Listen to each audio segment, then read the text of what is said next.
नमस्कार, बहुत बहुत स्वागत है आप सभी का डीडी न्यूज के इस खास कार्यक्रम इस वक्त में। मैं हूं निखिल सिंह और क्या है इस वक्त की बड़ी खबरें जिनके बारे में विस्तार से जानने समझने को लेकर आपके मन में जिज्ञासा है। क्या है इन खबरों के मायने, क्या है इनके पीछे का एजेंडा। दुनिया की सबसे बड़ी पार्टी बीजेपी के नए अध्यक्ष चुने जाने की प्रक्रिया जारी है, नामांकन भरे जा रहे हैं। क्या बड़े बदलाव का वाहक बनेंगे नए बीजेपी अध्यक्ष? नए अध्यक्ष से क्या उम्मीदें हैं, इन पर हम विस्तार से चर्चा करेंगे। मोक्ष धाम काशी के विकास में रोड़ा डालने वाली सियासत उत्तर प्रदेश में जारी है। क्या है इसका असल एजेंडा, इस पर विशेष बातचीत करेंगे। साथ ही साथ तमिलनाडु में इसी वर्ष चुनाव होने हैं, तो भाषा के नाम पर दो फाड़ करने की क्या है सियासत, इसको भी समझेंगे। क्यों पड़ गई इसकी जरूरत, चर्चा होगी। होंगे कई अहम सवाल और जवाब, लेकिन सबसे पहले इस वक्त की हेडलाइंस। भाजपा के नए राष्ट्रीय अध्यक्ष के चुनाव की प्रक्रिया शुरू। अलग अलग राज्यों से सेट किए जा रहे हैं दाखिले। कार्यकारी अध्यक्ष नितिन नवीन कुछ ही देर में दाखिल करेंगे नामांकन।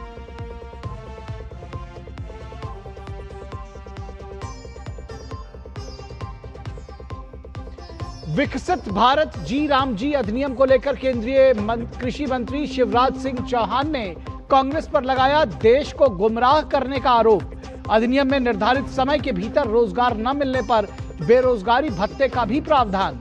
एससी, एसटी, महिलाएं, दिव्यांग और गरीबों को बताया प्राथमिकताएं।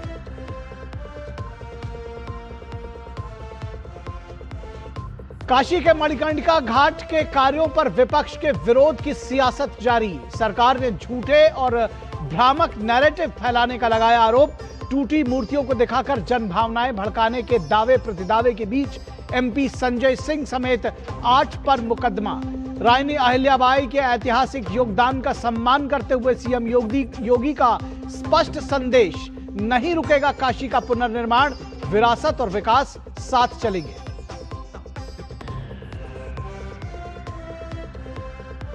और काशी तमिल संगमम से क्या असहज हुई है डीएमके? भाषा प्रेमियों ने पूछा सवाल। भाषा के मोर्चे पर तेज हुई वैचारिक सक्रियता। तमिलनाडु सरकार का राष्ट्रीय साहित्य पुरस्कारों का ऐलान। तमिल, तेलुगु, मलयालम, बांग्ला साहित्यकार होंगे सम्मानित। दक्षिण की राजनीति में हिंदी नॉन हिंदी की सियासत उभारने की कोशिश करने का बीजेपी का आरोप। तो सबसे पहले बात करेंगे बीजेपी के नए अध्यक्ष की। क्या बड़े बदलाव का वाहक बनेंगे नए अध्यक्ष, जिसकी चुने जाने की प्रक्रिया अगर कही जाए तो उसकी शुरुआत हो चुकी है शुक्रवार से ही। भारतीय जनता पार्टी ने अपने अगले राष्ट्रीय अध्यक्ष के चुनाव के औपचारिक प्रक्रिया शुरू कर दी है। यह पूरी प्रक्रिया पार्टी के देशव्यापी संगठनात्मक अभियान संगठन पर्व 2024 के तहत कराई जा रही है। चुनाव कार्यक्रम को शुक्रवार को बीजेपी के राज्यसभा सांसद और राष्ट्रीय चुनाव अधिकारी डॉक्टर के लक्ष्मण ने अधिसूचित कर दिया है। पार्टी संविधान के तहत राष्ट्रीय अध्यक्ष का चुनाव एक तय प्रक्रिया के तहत होता है, जिसमें इलेक्टोरल कॉलेज, नामांकन, जांच, नाम वापसी और जरूरत पड़ने पर मतदान शामिल है। 15 दिसंबर 2025 को राष्ट्रीय कार्यकारी अध्यक्ष का पदभार ग्रहण करने वाले 45 वर्षीय नितिन नवीन को पार्टी का अध्यक्ष चुना जाना लगभग तय बताया जा रहा है, तय माना जा रहा है। आज नई दिल्ली स्थित बीजेपी के केंद्रीय कार्यालय पर नितिन नवीन अपना नामांकन दाखिल करेंगे। नितिन नवीन के प्रस्तावक के तौर पर पार्टी का शीर्ष नेतृत्व शामिल हो सकता है, इस बात की भी बात सामने आई है। विभिन्न राज्यों के बीजेपी सीएम, प्रदेश अध्यक्षों सहित प्रमुख नेता बीजेपी दफ्तर में मौजूद हैं। नितिन नवीन की तरफ से नामांकन अलग अलग सेटों में दाखिल किया जा रहा है। ऐसे में बीजेपी अध्यक्ष के चुनाव को लेकर पार्टी में हलचल बढ़ी हुई है। देश के कई हिस्सों से नेता दिल्ली पहुंच रहे हैं। इस बात की पूरी संभावना है कि सबसे कम उम्र के बीजेपी अध्यक्ष के रूप में नितिन नवीन चुने जाएं। बताते चले आपको कि 15 दिसंबर 2025 को नितिन नवीन ने राष्ट्रीय कार्यकारी अध्यक्ष का पदभार ग्रहण किया था। नितिन नवीन एक अनुभवी संगठनकर्ता, 5 बार के निर्वाचित विधायक और जनसेवा के प्रति समर्पित नेता हैं। युवा मोर्चे से लेकर राज्य सरकार में मंत्री पद तक और राष्ट्रीय संगठन की महत्वपूर्ण जिम्मेदारियों तक उनकी राजनीतिक यात्रा अनुशासन, परिश्रम और जन विश्वास की सशक्त कहानी कहती है। 1980 में बीजेपी के गठन के बाद अटल बिहारी वाजपेयी पार्टी के पहले अध्यक्ष चुने गए थे।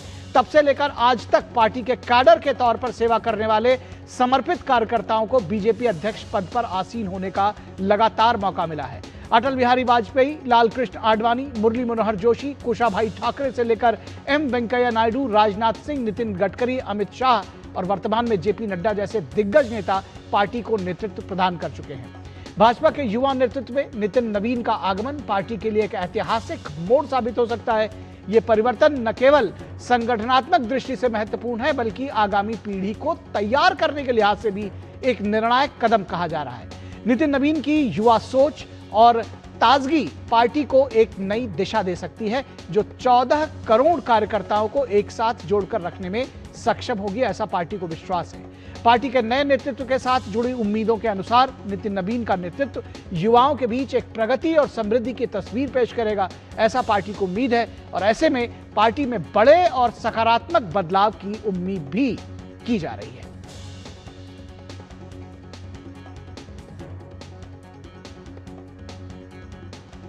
तो बीजेपी के तमाम दिग्गज नेता, बड़े नेता से लेकर छोटे कार्यकर्ता तक इस पूरे जो बदलाव होने की बात हो रही है उससे प्रसन्न दिखाई दे रहे हैं। बीजेपी के नेता मुख्तार अब्बास नकवी का कहना है कि भाजपा लोकतांत्रिक पार्टी है और छोटे से छोटे कार्यकर्ता भी यहां पर अध्यक्ष बन सकता है। कुनबे की पार्टियां जो है वो उनका प्रेसिडेंट जो है या तो परिवार के आंगन से पैदा होता है या परिवार के पालने में पैदा होता है, और जो कार्यकर्ताओं और कैडर की पार्टी है उसमें आखिरी पायदान पे खड़ा हुआ कार्यकर्ता भी अगले पायदान पर पहुंच सकता है।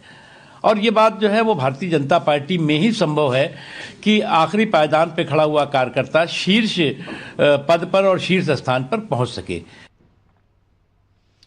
और बिहार के उप मुख्यमंत्री सम्राट चौधरी का दावा है कि पार्टी को नितिन नवीन के अनुभवों का लाभ मिलेगा।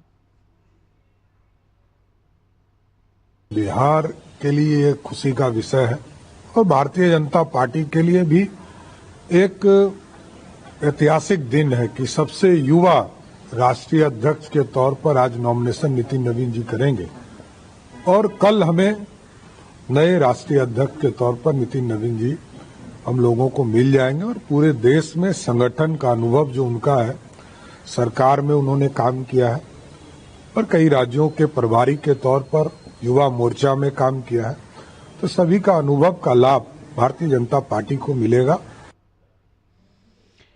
और बीजेपी नेता सूर्य प्रताप शाही का कहना है कि भाजपा में मंडल अध्यक्ष से लेकर राष्ट्रीय अध्यक्ष तक का चुनाव लोकतांत्रिक तरीके से होता है।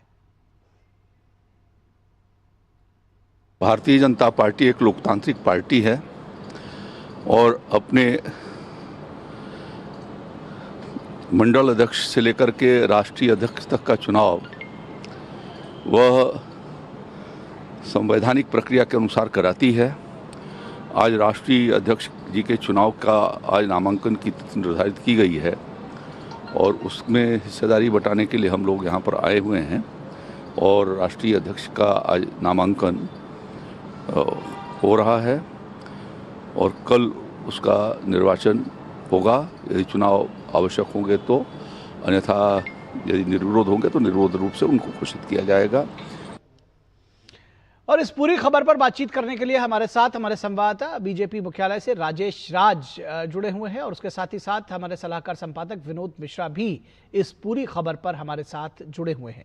सबसे पहले राजेश राज का रुख करेंगे। राजेश, आपसे जानना समझना चाहेंगे क्या कुछ चल रहा है बीजेपी मुख्यालय पर, कब तक ये जो नामांकन नितिन नवीन का होने की बात कही जा रही है, कब तक उनके आने की संभावना है, और कहा जा रहा है कि जो बीजेपी का शीर्ष नेतृत्व है जिसमें प्रधानमंत्री जी भी शामिल हैं, उनके आने की भी संभावना है। क्या खबर देंगे आप हमको ग्राउंड जीरो से?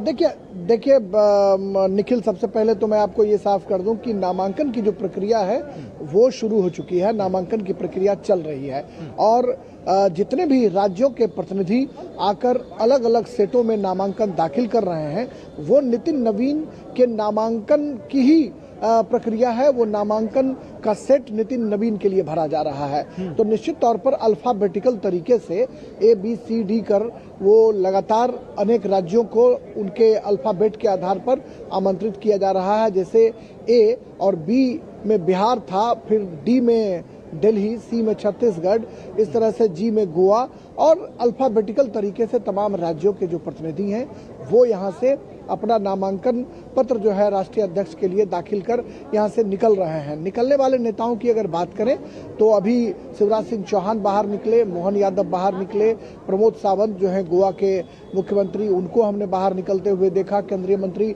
गिरिराज सिंह को बाहर निकलते देखा, बिहार के 2 डिप्टी सीएम सम्राट चौधरी, विजय सिन्हा, संजय सरावगी, श्रेयसी सिंह, ये तमाम लोग 20 लोगों की टीम जो है एक सेट में है और ये राष्ट्रीय परिषद के सदस्य हैं, राज्य परिषद के सदस्य हैं, पूर्व अध्यक्ष हैं, वर्तमान अध्यक्ष हैं राज्यों के और केंद्रीय मंत्रीगण हैं और तमाम जो वरिष्ठ नेता हैं वो राज्यवार सेट अपना दाखिल कर रहे हैं। ये उम्मीद की जा रही है कि 2 बजे से 4 बजे की जो अवधि है वो नामांकन दाखिल करने की अवधि होगी और उसके बाद 4 से 5 बजे तक जो नामांकन दाखिल किया गया है उसकी जांच की जाएगी। फिर उसके बाद नाम वापसी का समय भी जो है वो निर्धारित है और उसके बाद यह बताया जाएगा प्रेस को कि कितने लोगों ने नामांकन किया है। तो ये उम्मीद की जा रही है कि सिर्फ नितिन नवीन का नामांकन ही सुनिश्चित होगा और ऐसे में उनके राष्ट्रीय अध्यक्ष बनने का मार्ग जो है वो प्रशस्त हो जाएगा। हालांकि औपचारिक तौर पर ऐलान कल होगा। भारतीय जनता पार्टी के मुख्यालय पर कल एक बड़ा अभिनंदन कार्यक्रम की तैयारी भी चल रही है।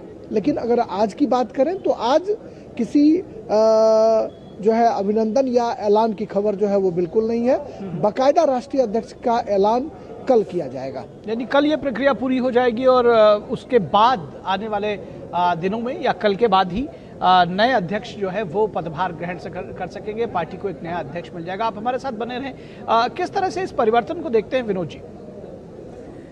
देखिए, अभी राजेश राज बता रहे थे, उसी में मैं जोड़ रहा हूँ कि संगठन बड़ा या व्यक्ति। तो संगठन बड़ा या व्यक्ति में अब अगर आप देखते हैं तो ये बीजेपी है जिसमें 45 साल की बीजेपी को आज 45 साल का अध्यक्ष मिला है। तो आप समझ सकते हैं कि संगठन का कितना महत्व है जी। रही नितिन नवीन का होना, वो अपने आप में एक मैसेज है। आपने अभी स्क्रिप्ट में बताए थे कि 14-15 करोड़ की ये दुनिया की सबसे बड़ी लोकतांत्रिक पार्टी बीजेपी है। तो जाहिर सी बात है कि बीजेपी को अपने एक नए जनरेशन शिफ्ट भी करना है। जो बीजेपी के पुराने चेहरे हैं, अब उसके बदले में नया जनरेशन के जो बीजेपी के कार्यकर्ता हैं, बीजेपी के नए जनरेशन शिफ्ट से जो एक नए लोगों में जाना है, तो मुझे लगता है कि नितिन नवीन उसके एक सबसे बड़े मैसेंजर होंगे पार्टी के राष्ट्रीय अध्यक्ष बनके। थोड़ा सा अगर आप इसको और रूप में अगर देखें कि बीजेपी के अभी जो इलेक्टोरल कॉलेज की बात आप कह रहे थे, 5708 के लगभग इलेक्टोरल कॉलेज हैं जिनको चुनाव में उनकी हिस्सेदारी होती है। उसमें अगर आप देखें कि राज्य परिषद से लेके, राष्ट्रीय परिषद से लेके और जो सेंट्रल टीम है उनकी, जिसमें प्राइम मिनिस्टर मोदी भी हैं, तो वो पार्लियामेंट्री जो उनकी कमेटी है उसके साथ में अगर आप देखें कि 5700 के आसपास इनका अपना मेंबर है। उसके वही उस चुनाव के भूमिका में अगर सामने में आते हैं तो आप ये देखिए कि नितिन नवीन के होने से एक बीजेपी की वो पहचान बनती है जो बीजेपी के एक साधारण कार्यकर्ता के रूप में, एक साधारण वर्कर के रूप में वो विधायक बनते हैं, मंत्री बनते हैं और पार्टी के राष्ट्रीय अध्यक्ष बनते हैं। तो ये हर कार्यकर्ता को एक मनोबल देता है कि बीजेपी का वो भी कभी शीर्ष नेतृत्व के सीढ़ी तक तय कर सकता है। बीजेपी में वो चीफ मिनिस्टर बन सकता है, वो मिनिस्टर बन सकता है। तो संगठन बड़ा है, व्यक्ति बड़ा नहीं होता है। ये बात का आदर्श बीजेपी ने नितिन नवीन के पार्टी के अध्यक्ष बनाकर ये बात तो साबित किया है। जी, निश्चित तौर पर और ख़ास तौर पर ये संदेश देश के की जनता जो है वो भी बड़े गौर से देख रही होगी, क्योंकि तमाम जो परिवार वाली पार्टियां हैं वहां पर इस तरह से अध्यक्ष और कौन अध्यक्ष होगा ये पहले से पता रहता है। कोई दूसरा अध्यक्ष बनेगा इस बात की उम्मीद भी नहीं की जा सकती है। राजेश, किस तरह से देखते हैं कि किन बड़े बदलावों के वाहक बन सकते हैं नितिन नवीन? क्या उम्मीदें हैं उनसे? देखिए, 45 साल का जो राष्ट्रीय अध्यक्ष भारतीय जनता पार्टी का जो 45 साल की जो विरासत है उसको आगे लेकर के जाएंगे और दुनिया भर के मुल्क की सबसे बड़ी पार्टी जिसके 15 करोड़ से ज़्यादा मेंबर हैं, उस पार्टी की सदस्यों की संख्या आने वाले दिनों में और भी बढ़ने वाली है। तर्क यह है कि प्रधानमंत्री कहते हैं कि 1 लाख युवाओं को सीधे तौर पर पॉलिटिक्स से जोड़ेंगे, उनको सियासत में कदम रखने का अवसर देंगे। तो आने वाले दिनों में न सिर्फ राष्ट्रीय पार्टियां बल्कि रीजनल पार्टियों के लिए भी एक बड़ी चुनौती होंगे नितिन नवीन।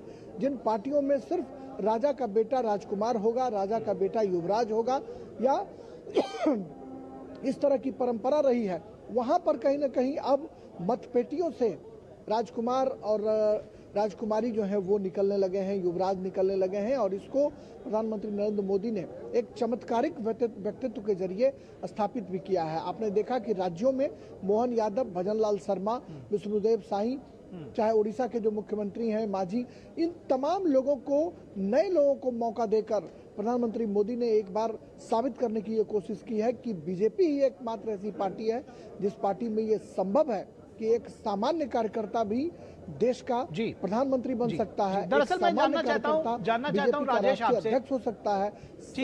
राजेश आपसे अगर मैं सीधे तौर पर जानना चाहूं कि क्या उम्मीदें की जा रही हैं नितिन नवीन से, नए अध्यक्ष से, क्या अपेक्षाएं क्या है?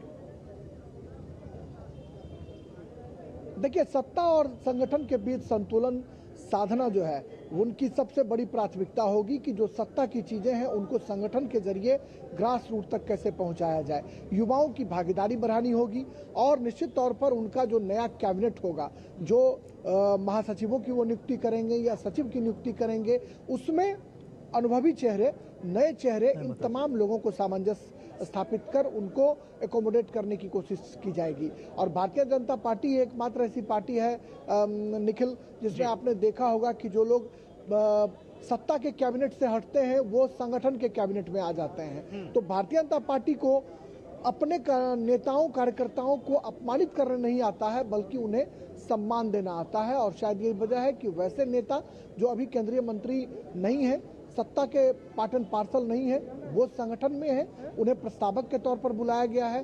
दर्शना जरदोस, चाहे रमेश पोखरियाल निशंक, प्रकाश जावड़ेकर, ये तमाम लोग कभी केंद्रीय कैबिनेट के हिस्सा हुआ करते थे। आज मैंने देखा कि ये तमाम लोग प्रस्तावक के तौर पर अपने अपने राज्यों का प्रतिनिधित्व कर रहे हैं। तो बीजेपी एक ऐसी पार्टी है जहां कार्यकर्ताओं का सम्मान होता है, आने वाली पीढ़ियों को मौका देता है, और ये जनरेशन शिफ्ट की जो बात की जा रही है, ये आने वाले दिनों में 50 साल की जो भारत की राजनीति है उसको प्रभावित करने वाली है। नितिन नवीन की नियुक्ति को सीधे शब्दों में बीजेपी के राष्ट्रीय अध्यक्ष से नहीं देखा जाना चाहिए। यह देश की नौजवानों की आकांक्षाओं के प्रतीक होंगे नितिन नवीन, यह देश के जो नौजवान हैं उनकी आकांक्षाओं के प्रतीक होंगे, और छात्र राजनीति और युवा राजनीति के एक नए युग की सूत्रपात होगी, ऐसा माना जा सकता है नितिन नवीन के नेतृत्व में। ठीक है, आपने कहा कि ये युवा राजनीति के वाहक बनेंगे। राजेश राज ने बताया। विनोद जी, कैसे देखते हैं आप इसको? क्या परिवर्तन की उम्मीद कर रहे हैं कि कोई एक बड़ा ड्रास्टिक चेंज आपको दिख रहा है आने वाले 2-4 वर्षों में या 1-2 वर्षों में? निखिल, मैं आप ही की बात को, आप ही के सवाल को जवाब देता हूं कि ये इंपॉर्टेंट समझने की है कि 3 बार से लगातार केंद्र की सत्ता में रही बीजेपी, उसको एक मजबूत संगठन और उसको एक कम्युनिकेटिव संगठन की जरूरत तो होगी। क्योंकि आप ये देख देखिए 140 करोड़ का ये देश है, और उसमें सरकार के अगर महत्वपूर्ण काम है वो संगठन ही बताता है जी। सरकार बताने नहीं जाती है लोगों के बीच में, वो संगठन की जो क्षमता होती है वो सरकार की बातों को लेके, सरकार के जो ऑब्जेक्टिव है, सरकार की योजनाओं को लेके वो जनता के बीच में और जन आकांक्षाओं के सामने में रखती है। तो ये नितिन नवीन के होने से, आने से एक चीज सबसे इंपॉर्टेंट ये है कि बीजेपी अपने विस्तार में ये देख रही है और बहुत करीब से देख रही है कि उसको जनता के बीच में पहुंचना है, रिच आउट करना है। और इस रिच आउट में जिसकी भूमिका होगी, जो जनरेशन शिफ्ट आप कह रहे हैं, मुझे लगता है कि सबसे ज्यादा इंपॉर्टेंट जनरेशन शिफ्ट की है कि वो जब आप बीजेपी तीसरी बार की सत्ता में, केंद्रीय सत्ता में है, 30 राज्यों में अगर आप देखिए कि पूरे अगर उसका अलायंस का देखिए तो 17-18 से 19 राज्यों में बीजेपी और एनडीए के शासन है। तो आप अगर जनता के बीच में, संगठन में लगातार कम्युनिकेशन में नहीं रहेंगे तो पार्टी ज्यादा दिन तक अपनी सरकार और सत्ता को समावेश नहीं बना सकती। तो नितिन नवीन के होने से और ऐसे युवा तुर्क के आने से मुझे लगता है कि जनता के बीच में जाने का, रिच आउट करने के लिए बीजेपी ने एक ये अनुभव आप कह सकते हैं कि एक नया प्रयोग किया है, और ये शानदार प्रयोग किया है, और पार्टी को इसे सीख लेनी चाहिए। जी, निश्चित तौर पर, और पार्टियों को सीख लेनी चाहिए। बहुत सारी पार्टियां क्या क्या सीखेंगी ये भी देखने की बात है। बहुत शुक्रिया इस तमाम बातचीत के लिए राजेश राज आपका और विनोद मिश्रा जी आपका। तो बीजेपी को मिलेगा नया राष्ट्रीय अध्यक्ष, लेकिन फिलहाल हम आगे बढ़ेंगे और बात करेंगे मोक्ष धाम काशी में किस तरह की सियासत, किस तरह की फेक नैरेटिव के जरिए सियासत की जा रही है। लेकिन रुकेंगे एक छोटे से ब्रेक के लिए। दर्शकों, आप कहीं मत जाइएगा, जल्द हाजिर होंगे।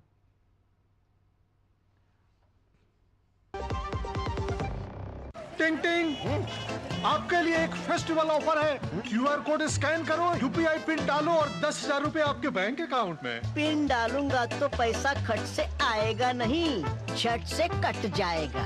मैं मूर्ख नहीं हूँ। तालियां। यूपीआई कहता है यूपीआई पिन पैसे भेजने के लिए होता है, पाने के लिए नहीं। इस बात को याद रखें और कहें मैं मूर्ख नहीं।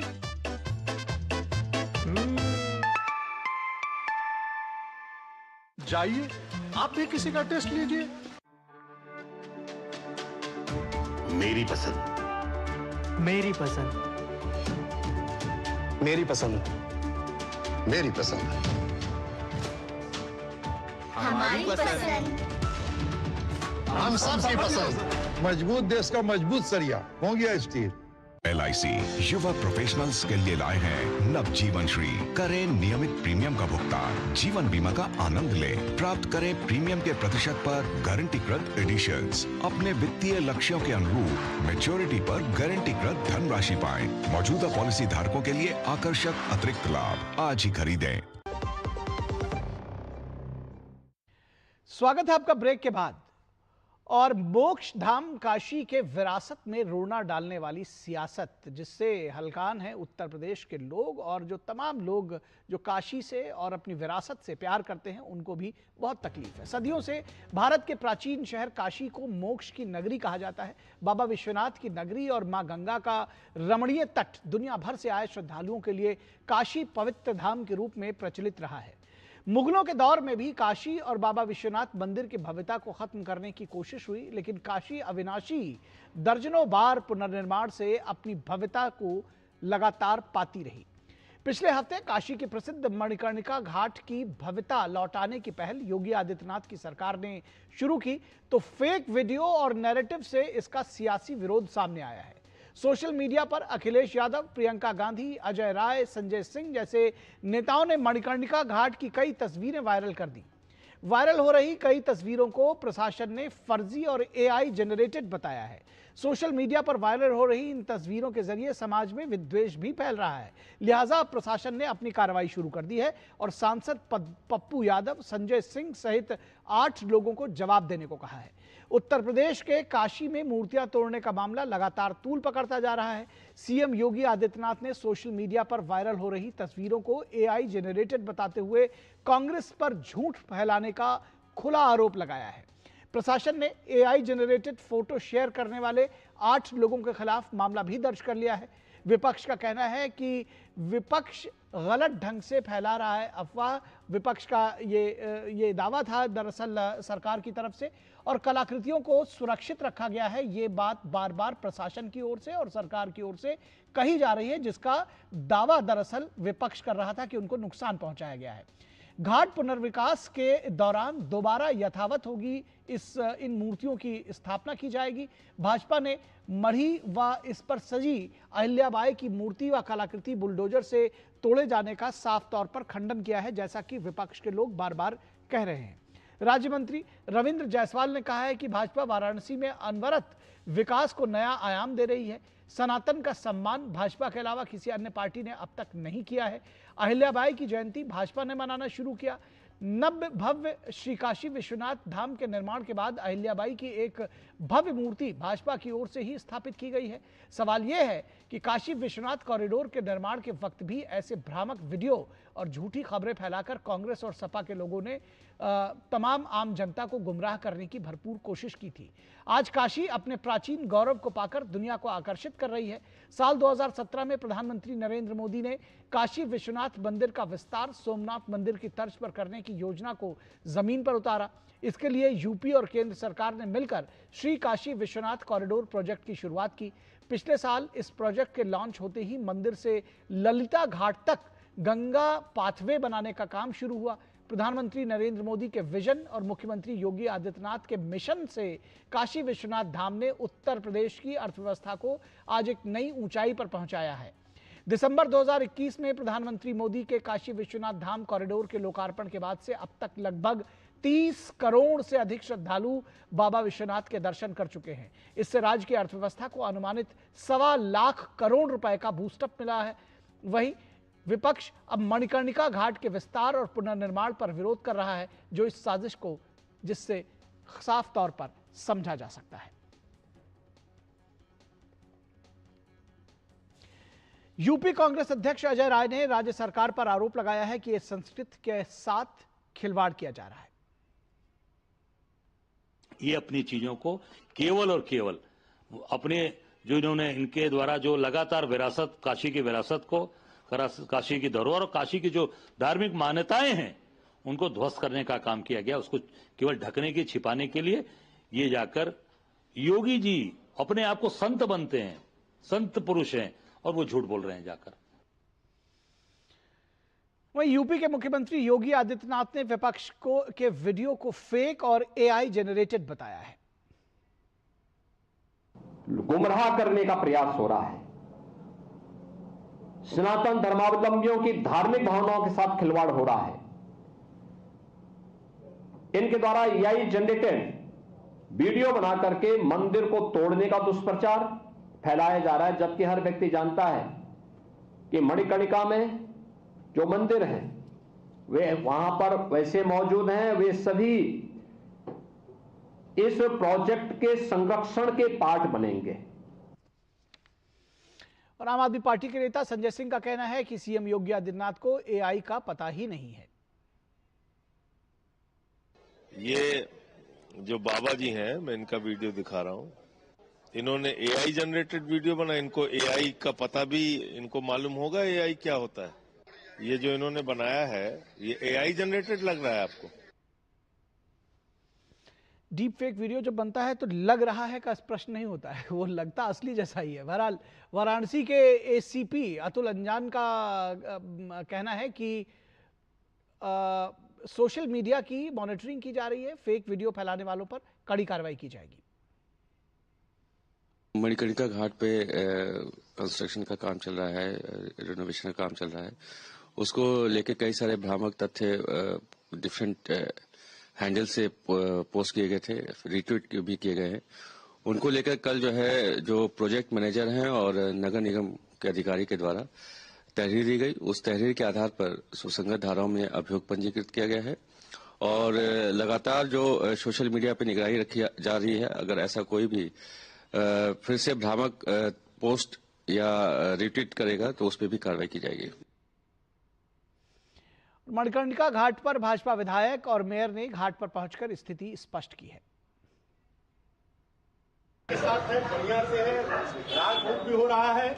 इस मंदिर को कांग्रेस के एक नेता ने, बड़े नेता लोगों ने, विपक्षी दलों ने टूटा हुआ दिखाया है। देखिए, ये फ्रॉडगिरी है, झूठा है और ये झूठ का पुलिंदा है। केवल सनातन के विकास को रोकने के लिए, आध्यात्मिक स्थलों के विकास को रोकने के लिए यह कुचक रच करके जनभावना को ठेस पहुंचाने का काम किया जा रहा है। स्थानीय स्तर पर आप लोगों ने देखा, सभी लोग विकास के साथ हैं। आप लोगों से बात कर लीजिए। यहाँ पर बहुत से गौरव जी हैं और भी अभिषेक जी हैं, नलिन जी हैं, यहाँ के नलिन जी पार्षद हैं, अभिषेक जी यहाँ पर वो हैं, सनातन का काम करते हैं, गौरव जी हैं, यहाँ के पंडा हैं, पंडा परिवार से हैं, जो पुरोहित परिवार से, उनका भी ले सकते हैं। ये सभी लोग विकास के साथ हैं। डोम राजा परिवार का भी कल आ चुका है वक्तव्य। सभी लोग, केवल कांग्रेस के लोग, सपा के लोग, विपक्षी दल, चूंकि उनके पास कोई मुद्दा नहीं है, तो ये देखिए अच्छी मूर्ति, अच्छी खासी मूर्ति को टूटा हुआ दिखा करके, ये मंदिर को टूटा हुआ दिखा करके, ये विपक्ष के द्वारा चलाया जा रहा है तो मंदिर तोड़ा गया है। अब आप लोग दोनों का मूल्यांकन कर लीजिए, कहीं कोई अंतर है क्या? आप लोग देख लीजिए। ये फ्रॉड है और केवल सनातन को ये नंदी पहुंचाने के लिए, नुकसान पहुंचाने के लिए, सनातन के विकास को अवरोध करने के लिए काम कर रहे हैं। ये देखिए, नंदी जी में कहीं अंतर है कोई? तो तमाम लोग जो वहां पर पहुंच करके, मेयर भी थे और विधायक भी थे, उन्होंने वहां पहुंचकर दिखाया कि क्या क्या चीज़ वहां पर जिस तरह से मौजूद है। फिलहाल इस पूरी खबर पर बातचीत करने के लिए हमारे साथ खास मेहमान जुड़े हुए हैं, उनसे आपका परिचय करा दें। हमारे साथ प्रशांत पटेल जो कि बीजेपी के प्रवक्ता हैं हमारे साथ जुड़े हुए हैं। प्रशांत जी, स्वागत है आपका। हमारे साथ दुष्यंत नागर जो कि पॉलिटिकल एनालिस्ट हैं और कांग्रेस के विचारों के समर्थक माने जाते हैं, तो वो भी कांग्रेस का रुख रखेंगे। दुष्यंत नागर जी, बहुत स्वागत है आपका। हमारे साथ विनोद मिश्रा, हमारे कंसल्टिंग एडिटर मौजूद हैं। विनोद जी, आपके साथ आते हैं। इस पूरी सियासत को आपसे समझने की कोशिश करेंगे, इसलिए भी क्योंकि बीजेपी तो मंदिर बनाने के लिए जानी गई है। फिर क्या ये समझा जाए कि आध्यात्मिक स्थलों का विकास जिस तरह से बीजेपी ने किया है, सिर्फ काशी ही नहीं बल्कि सुदूर दक्षिण तक, तो क्या ये माना जाए कि आध्यात्मिक स्थलों के विकास को रोकने का ये षड्यंत्र है सियासत के नाम पर? कैसे समझे इसको? निखिल, मैं आपको थोड़ा सा बैकग्राउंड बताता हूँ। 1903 ईस्वी में गांधी जी पहली बार बनारस आए थे और वो बनारस आके काशी विश्वनाथ के मंदिर दर्शन करने गए थे। गांधी की डायरी में है, नागर साहब तो हमसे बड़ा गांधीवादी हैं, वो बेहतर समझ सकते हैं।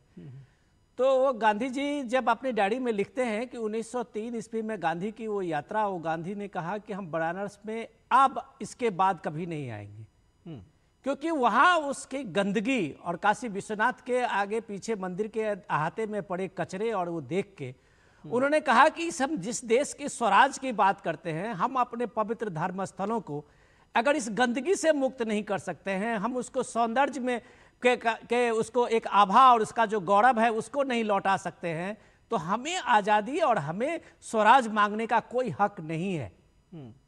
ये वो दौर था। और अब आप देखिए कि गांधी के उस सपने को जब प्राइम मिनिस्टर मोदी पहली बार नॉमिनेशन करने गए थे वहाँ, वो भी आपको याद होगा, जो पीएम ने कहा कि मुझे माँ गंगा ने बुलाया है। और आज जब काशी की उस कायाकल्प को कोई भी देखेगा, जो आप अपनी रिपोर्ट में बता रहे थे, हर साल 2.5 करोड़ 3 करोड़ लोग काशी विश्वनाथ कॉरिडोर में दर्शन करने पहुंचते हैं। जहां 5 लोग, हम लोग जब कभी जाते थे, कोई 5 लोग उस गली से निकलने में असहज महसूस करते थे।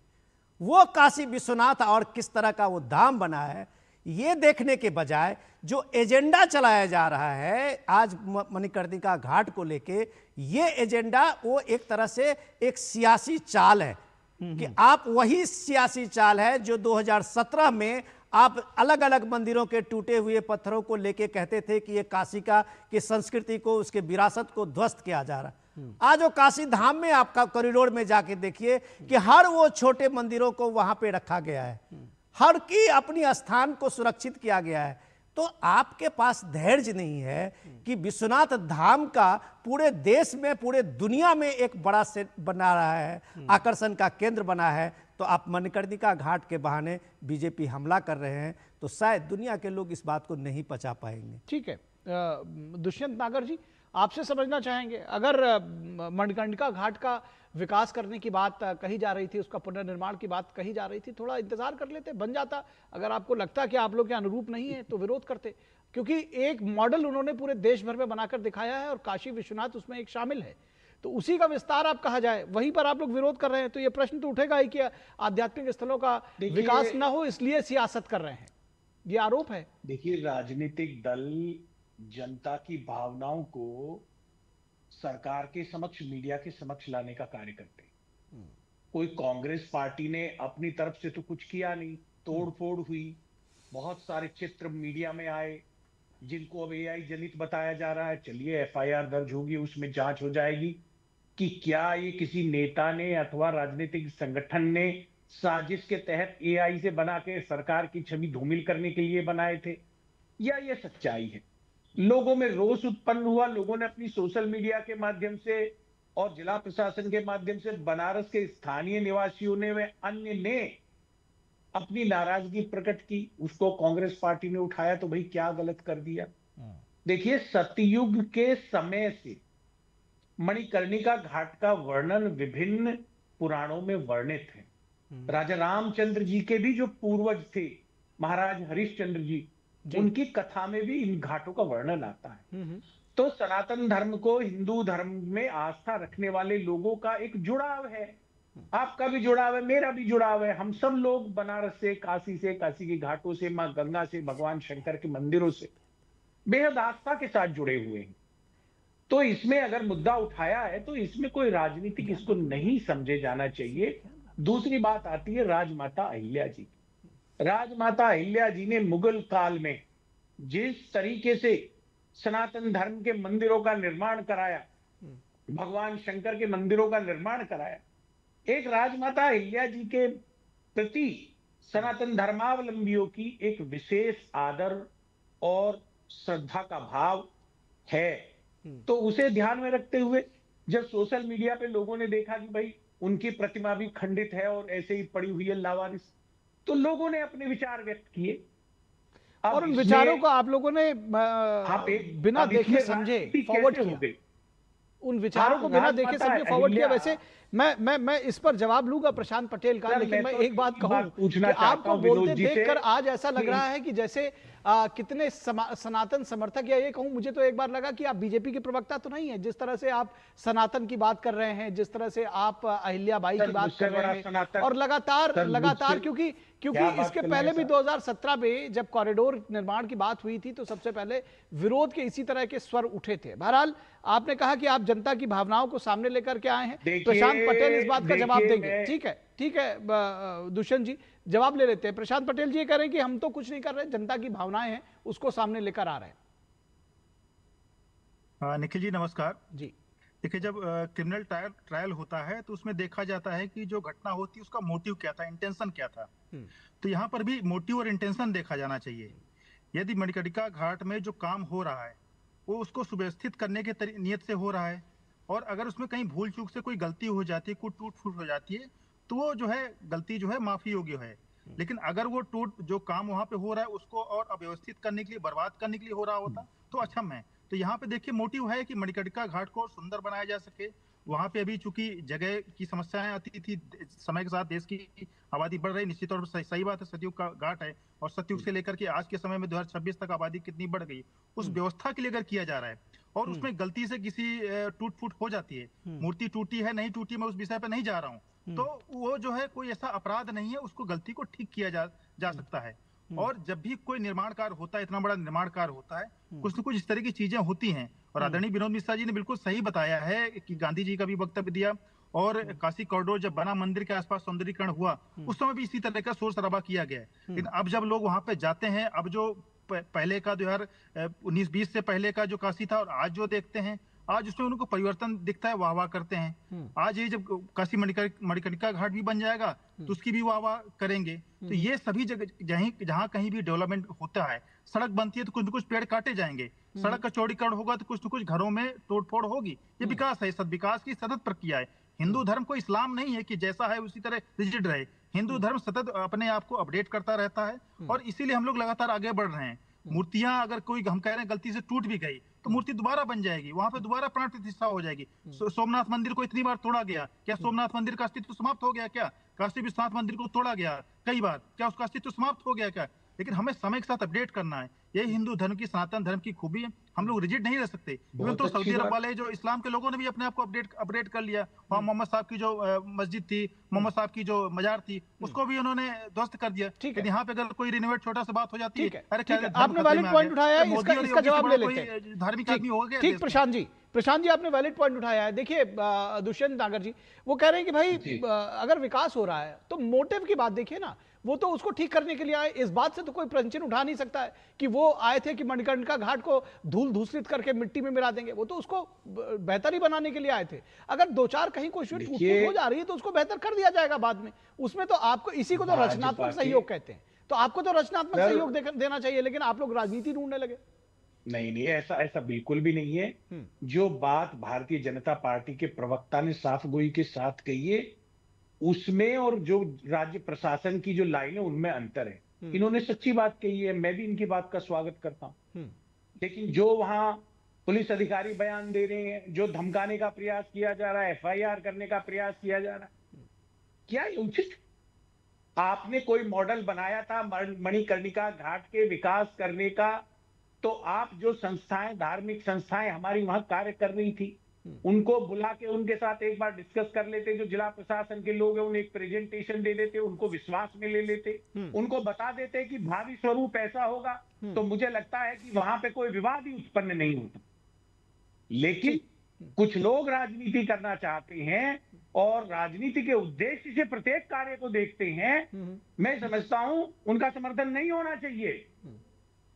तो आपका क्या मानना है, मणिकर्णिका घाट का पुनर्विकास होना चाहिए या नहीं होना चाहिए? बिल्कुल होना चाहिए, विकास होना चाहिए। पूर्व में भी विकास हुआ है और विकास तो एक सतत प्रक्रिया है, जैसे पटेल साहब ने कहा, ये तो चलती रहेगी। लेकिन आप विकास किस तरह कर रहे हैं, समाज के या उससे जुड़े हुए जो संगठन है, एक बार उनको भी विश्वास में ले लेते। ठीक है, ठीक है, आपका जवाब ले लेते हैं। हालांकि इस बात से इनकार नहीं किया जा सकता कि इस पर राजनीति तो हुई, क्योंकि अगर राजनीति ना होती तो ये जो वीडियोस हैं ये वायरल करने की कोशिश ना होती। मैं चाहूंगा विनोद मिश्रा इस पर अपना पक्ष रखेंगे। विनोद जी, ये कह रहे हैं कि सभी लोगों से मिल बैठकर बातचीत कर लेनी चाहिए थी पहले ही। मैं इनको बस जब याद दिला देता हूं, मैं तो रेफरेंस ही दूंगा। पटेल साहब बहुत शानदार तरीके से इनको अपना जवाब दे रहे हैं, तो मुझे उसमें बीजेपी कांग्रेस में नहीं जाना। मैं सिर्फ इनको याद दिला रहा हूं कि अभी जो शंकराचार्य है अभिमुक्तेश्वरानंद जी, आपने नाम सुना होगा, स्वामी स्वरूपानंद जी के उस समय में वो शिष्य थे जी। और उसी काशी विश्वनाथ में मूर्ति को तोड़ने के नाम पे जब वो सत्याग्रह कर रहे थे, अखिलेश यादव का वहां रूल था। आपको याद होगा वो कितनी पिटाई हुई थी। वो सारे संत महात्मा ही थे जिसपे अखिलेश यादव लाठी चला रहे थे। ये भी याद कर लीजिएगा, वही अखिलेश यादव हैं, वही प्रियंका गांधी हैं, वही मल्लिकार्जुन खड़गे हैं, वही सारे नेता हैं कि आज अहिल्याबाई के नाम पे एक सियासत का ये बना रहे हैं। कभी वो अहिल्याबाई की बात जो कर रहे हैं, अहिल्याबाई इस देश के हर सनातनी के लिए सबसे बड़ी आदर्श है। जितने मंदिर मुगलों के दौर में तोड़े गए थे, रानी अहिल्याबाई ने लगभग सब बड़े मंदिरों का निर्माण कराया था। कौन भूल सकता है? कौन सनातनी अहिल्याबाई के लिए अपनी श्रद्धा और ये नहीं रख सकता है? और आपका फेक सुनिए, यही फेक आपका है कि अभी ज्ञान वापी मस्जिद को लेके लोअर कोर्ट से लेके सुप्रीम कोर्ट तक का आया। आप कभी रानी अहिल्याबाई के उस काशी विश्वनाथ कॉरिडोर में विश्वनाथ मंदिर को पुनर्निर्माण कराने वाली अहिल्याबाई के समर्थन में आप कम से कम उस समय में ज्ञान वापी का एक वीडियो डाल देते। अरे अब ज्ञान वापी में तो पूजा हो रही थी, उसको आपकी सरकार थी सपा की, उस समय में आप समाजवादी थे तो पूजा भी बंद करा दिया। ये सेकुलरिज्म का एक दोहरा चरित्र है। इस दोहरा चरित्र में आपके सामने में कोई पक्ष नहीं है कि प्रियंका गांधी ट्वीट करे, मल्लिकार्जुन खड़गे ट्वीट करे, अखिलेश यादव ट्वीट करे। ये बात शायद हजम नहीं होता। दरअसल ऐसा लगता है कि ये लगा कि कोई मूर्ति अगर टूट गई या उसको कोई आंच आ गई, मान लीजिए अगर ऐसा हुआ, तो आप लोगों को लगा कि ये तो मौका मिल गया है और लेकर उड़े। इसलिए भी क्यों? क्योंकि इसके पहले कभी अहिल्याबाई के चित्र पर माल्यार्पण करता हुआ कोई नेता जो आज ट्वीट कर रहा है, एक तस्वीर दिखा दीजिए तो मैं ये मान लूंगा कि आप सही है। फिलहाल आप सभी लोगों का बहुत शुक्रिया। प्रशांत पटेल जी, बस आज के लिए बस इतना ही है। अब ये अगली बार जुड़िएगा तो तस्वीर लेकर आइएगा और वो भी लेकर आइएगा कि कब इन लोगों ने अहिल्याबाई को प्रमोट किया है। अभी जैसे उन्होंने बताया ना कि समाजवादी पार्टी ने ही पूजा रुकवा दी थी ज्ञान वापी में। सर पूरी ये बहस चलेगी, बहुत लंबी जाएगी। बहुत शुक्रिया आप लोगों का, सभी लोगों का हमारे साथ जुड़ने के लिए। तो फिलहाल बहस को आगे बढ़ाएंगे और रुख करेंगे दक्षिण का, तमिलनाडु का रुख करेंगे, लेकिन उससे पहले रुकेंगे एक छोटे से ब्रेक के लिए। कहीं मत जाइएगा, जल्द हाजिर होंगे। गांवों के विकास की दिशा अब गांव खुद तय करेंगे। विकसित ग्राम पंचायत प्लान्स के माध्यम से योजनाओं का होगा पीएम गति शक्ति से एकीकरण। प्रधानमंत्री नरेंद्र मोदी जी के नेतृत्व में इस सहभागी विकास मॉडल की नींव रखी है विकसित भारत जी राम जी एक्ट 2025 ने, जो देता है हर ग्रामीण परिवार को 100 नहीं पूरे 125 दिनों के सुनिश्चित रोजगार की गारंटी। विकसित भारत जी राम जी। टिंग टिंग, आपके लिए एक फेस्टिवल ऑफर है। क्यूआर कोड स्कैन करो, यूपीआई पिन डालो और 10,000 रुपए आपके बैंक अकाउंट में। पिन डालूंगा तो पैसा खट से आएगा नहीं, झट से कट जाएगा। मैं मूर्ख नहीं हूँ। तालियां। यूपीआई कहता है यूपीआई पिन पैसे भेजने के लिए होता है, पाने के लिए नहीं। इस बात को याद रखें और कहें मैं मूर्ख नहीं।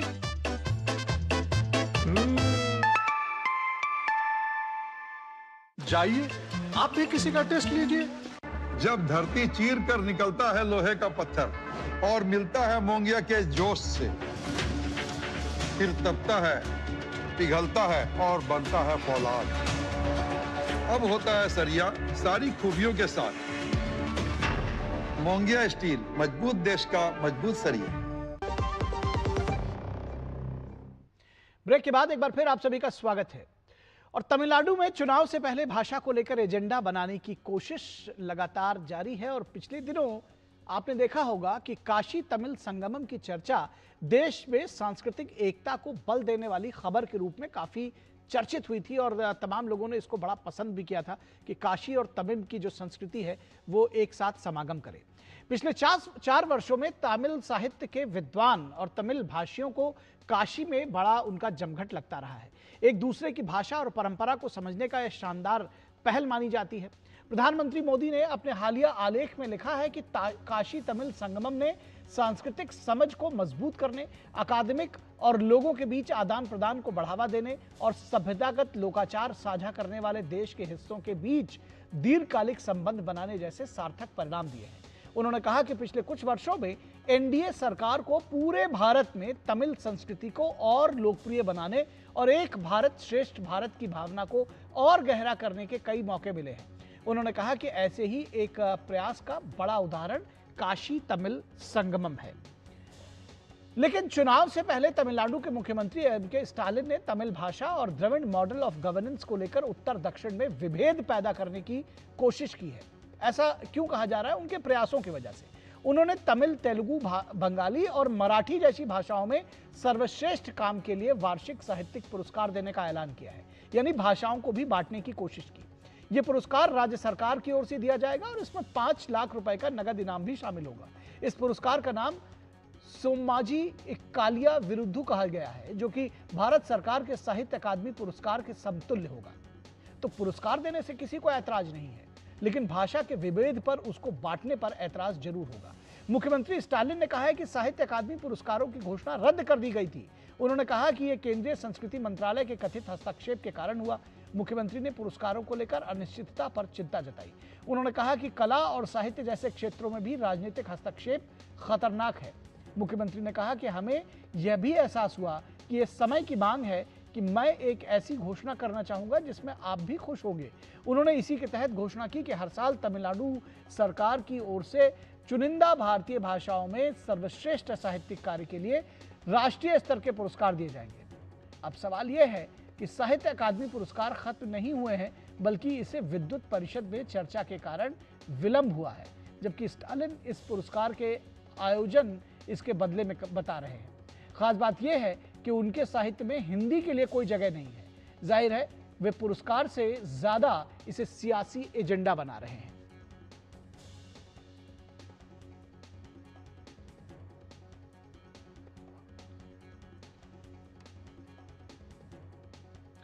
तो प्रधानमंत्री मोदी ने काशी तमिल संगमम को लेकर कहा है कि काशी का तमिल लोगों और संस्कृति के साथ गहरा जुड़ाव है। वाराणसी में काशी तमिल संगमम के दौरान सांस्कृतिक एकता की ऊर्जा को पल पल उसके साथ जहां भी रहा मैं जुड़ा रहा, मैंने उसे महसूस किया। जब मैं पंबन ब्रिज के लोकार्पण के लिए रामेश्वरम गया था तो तमिल इतिहास की महानता का फिर एक बार साक्षी बना था। हमारी तमिल संस्कृति पूरे भारत की साझी विरासत है। इतना ही नहीं, पूरी मानवता की ये साझी विरासत है। तमिल संस्कृति दुनिया की सबसे प्राचीन जीवित सभ्यताओं में से एक है। तमिल संस्कृति सदियों को जोड़ती है। वो इतिहास से सीखकर वर्तमान को आगे का रास्ता दिखाती है। और डीएमके नेता सर्वानंद अन्नादुरई का कहना है कि एमके स्टालिन तमिलनाडु के मुख्यमंत्री हम देश के विवेक के रक्षक हैं। हमने जन विरोध के हर कदम का विरोध किया है। साधारण जनता को प्रभावित करने वाली किसी भी चीज को बिना किसी समझौते के परिणामों की चिंता किए विरोध किया है, तो ये विरोध भी जारी रहेगा। देखिए क्या कुछ कहते हैं। The DMK party and our leader Mr. M.K. Stalin, the Chief Minister of the state of Tamil Nadu, we are the conscience keepers of this country. We have opposed whatever is anti-people. We have opposed anything which will affect the common man without any compromises, without worrying about any consequences. When we speak of this literary award, Semmoli Literary Award, the Sahitya Academy Awards have not been given in the last year, which has affected a lot of artists. What the artists seek is validation, appreciation and recognition of their work in a public domain by the government. That is the oxygen for any artist. और इस पूरी खबर पर बातचीत करने के लिए हमारे साथ हमारी संवाददाता अक्षया नाथ चेन्नई से जुड़ी हुई हैं। अक्षया, सबसे पहले आपसे यही समझना चाहेंगे, ये भाषा को जोड़ने की बात हो रही है तो सभी भाषाएं उसमें शामिल होती, जाहिर तौर पर जब बात करते हैं कि तमिल, तेलुगु, बांग्ला और मलयालम उसमें जुड़ेगी, लेकिन हिंदी उससे बाहर हो जाएगी, तो ऐसा लगता है और ये बात साफ तौर पर है कि फिर उसके पीछे की सियासत समझ में आती है। कैसे राज्य के लोग इसको ले रहे हैं, कैसे इसको लेकर सियासत गर्म है? निखिल, हम यहाँ पे देख रहे हैं कि यहाँ के चीफ मिनिस्टर एम.के. स्टालिन ने संडे को ये अनाउंसमेंट किया था कि एक अवार्ड, एक लिटरेरी अवार्ड देने वाले हैं, वो है सेम्मोरी लिटरेरी अवार्ड, और इस अवार्ड 7 लैंग्वेजेस में देने वाले हैं, वो कन्नड़ा, मलयालम, तमिल, तेलुगु, ओडिया, बंगाली और मराठी। और जैसे कि आपके सवाल थे, क्या इसमें भी लैंग्वेज वॉर जैसे कुछ है, उसके बारे में हमें सोचना पड़ेगा। पर यहाँ पे जो एम.के. स्टालिन ने बताया है वो है कि साहित्य अकेडमी अवार्ड्स जो अनाउंस होने वाला था उसके अनाउंसमेंट नहीं हुआ है, और यूनियन मिनिस्ट्री ऑफ कल्चर ने जब उसको रोक दिया, कुछ पॉलिटिकल एजेंडा की वजह से रोका है। वही है एम.के. स्टालिन के पॉइंट, और उन्होंने बोला कि इसकी वजह से तमिलनाडु गवर्नमेंट एक अवार्ड अनाउंस करने वाला है और अगले साल से वो होगा, और इस 7 लैंग्वेजेस में बेस्ट लिटरेरी अवार्ड को सेम्मोरी लिटरेरी अवार्ड के नाम पे दिया जाएगा, और 5 लाख का इनाम इसके लिए जो विन करता है उनको दिया जाएगा। और यहाँ के जो बीजेपी का लीडर्स है, ये शख्स इसको अपोज किया है, अवार्ड देने को नहीं, पर साहित्य अकेडमी और ये अवार्ड को कंपेयर करने के लिए ये बोला गया है कि साहित्य अकेडमी अवार्ड को स्टॉप करने के लिए अगर आपसे समझना चाहें के इंटरनल इश्यूज थे। जी अक्षया, इसको अगर सीधे आपसे समझना चाहें तो ये इलेक्शन एजेंडा है, क्योंकि बहुत सारे चीज़ों में ये कहा जा रहा है कि स्टालिन के पास बहुत बड़ा एजेंडा नहीं है कोई चुनाव में जाने के लिए। अब इलेक्शन ईयर है तो ये इलेक्शन एजेंडा माना जा रहा है। बिल्कुल, इलेक्शन की पॉजिटिव इन्फ्लुएंस इसमें देखना ही चाहिए, क्योंकि 7 लैंग्वेजेस इन्होंने फोकस किया है, वो है कन्नड़ा, मलयालम, तमिल, तेलुगु, ओडिया, मराठी एंड बंगाली। यहाँ के तमिलनाडु में जो पॉपुलेशन है आउटसाइड लैंग्वेज स्पीकिंग, इस लोगों का इन्फ्लुएंस करने के लिए भी ये हो सकता है, क्योंकि यहाँ पे जो एनडीए और एआईएडीएम की जो अलायंस है वो हिंदी सपोर्टर्स बेस उसके लिए ज़्यादा है, तो उसको छोड़कर बाकी सब लैंग्वेजेस की सपोर्ट सिस्टम लेने के लिए भी शायद ये किया होगा। पर इन्होंने जो अभी यहाँ पे अनाउंसमेंट करने के वक्त जो कहा है वो है कि तमिलनाडु राज्य सरकार लिटरेचर और यहाँ के कल्चर के लिए बहुत ही सपोर्टिव है, इसकी वजह से हमने ये अनाउंसमेंट किया है, वही एम.के. स्टालिन के मानना है। पर सब चीज़ें, सिर्फ 3 महीने बाकी है तमिलनाडु इलेक्शन के लिए, और सब जो चीज़ें यहाँ पे होता रहता है वो सबको हमें इलेक्शन एंगल में भी देखना पड़ेगा। जी बिल्कुल, इलेक्शन एंगल में देखना ही पड़ेगा, क्योंकि जब वो कहते हैं कि वो संस्कृति को और भाषा को बढ़ावा देने की बात करते हैं, तो कुछ भाषाओं को लेना, हिंदी को उसको बाहर कर देना और कुछ को किनारे कर देना, तो जाहिर तौर पर ये इलेक्शन एजेंडा ही कहा जाएगा। बहुत शुक्रिया अक्षया इस तमाम बातचीत और जानकारी के लिए। तो इस वक्त आज के अंक में बस इतना ही, इजाजत दीजिए, नमस्कार।